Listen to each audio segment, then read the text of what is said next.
बहुत समय पहले राजस्थान के एक छोटे से गांव धूलपुर में एक बूढ़ा किसान हरिराम अपनी पोती चंपा के साथ रहता था। हरिराम का खेत बहुत बड़ा था, पर उसमें कुछ उगता नहीं था। गांव वाले कहते थे कि खेत की बीचों बीच खड़ा पुराना नीम का पेड़ श्रापित है। हर कोई उस पेड़ से डरता था, लेकिन चंपा को वह पेड़ बहुत अच्छा लगता था। वह रोज शाम को उसके नीचे बैठकर पढ़ाई करती। एक दिन जब वह पढ़ रही थी, अचानक हवा तेज चलने लगी और नीम का पेड़ अजीब सी आवाजें करने लगा। तभी चंपा को जमीन में कुछ चमकता दिखा। जैसे ही उसने मिट्टी हटाई, उसे एक तांबे की छोटी सी डिब्बी मिली। डिब्बी खोलते ही एक नीली रोशनी फैली और सामने एक बूढ़ा बाबा प्रकट हुआ।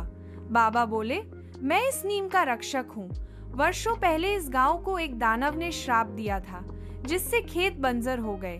मैं तब से इस नीम में कैद हूँ, लेकिन जिस बच्चे का दिल सच्चा होगा वही मुझे मुक्त कर सकता है। चंपा डर गई, पर उसने साहस दिखाया। बाबा बोले, अगर तुम गांव के पुराने कुएं में छिपे 3 पत्थरों को सही क्रम में लगाओ तो यह श्राप टूट सकता है। पर ध्यान रहे, रास्ते में बहुत सी परीक्षाएं होंगी। चंपा ने तय किया कि वह यह कार्य करेगी। अगली सुबह वह चुपचाप कुएं की ओर निकल पड़ी। रास्ते में उसे एक भूखा सियार मिला। चंपा ने अपना खाना उसे दे दिया। फिर एक टूटा हुआ पुल मिला, जहां एक तोता फंसा हुआ था। चंपा ने उसे बचाया और तोता बोला, जब कठिन समय आए मेरा नाम लेना। कुएं के पास पहुंचने पर एक राक्षसी प्रकट हुई। वह बोली, पहेली हल करो, तभी आगे बढ़ सकोगी। पहेली थी, न मैं जीवित न मृत हूँ, न पानी न अग्नि से डरती हूँ। जब मैं आती हूँ सब कुछ बदल जाता है। बताओ मैं कौन हूँ? चंपा ने कुछ सोचा और बोली, छाया। राक्षसी हंसते हंसते गायब हो गई और रास्ता साफ हो गया। कुएं में उतरते हुए चंपा का पैर फिसला, पर तभी वह तोता उड़ता हुआ आया और उसे बचा लिया। चंपा ने 3 पत्थर पाए और उन्हें सही क्रम में लगाया।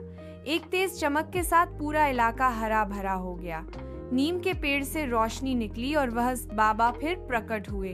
बाबा ने आशीर्वाद दिया, तुमने अपने साहस, बुद्धि और दया से इस गांव को बचा लिया। अब यह धरती फिर से उपजाऊ होगी।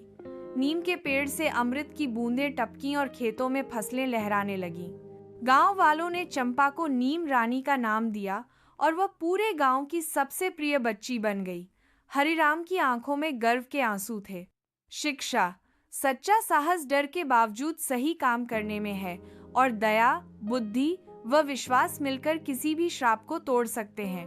अगर आप चाहें तो मैं इस कहानी का चित्र या रंगीन पृष्ठ भी बना सकता हूँ, बच्चों की किताब के लिए।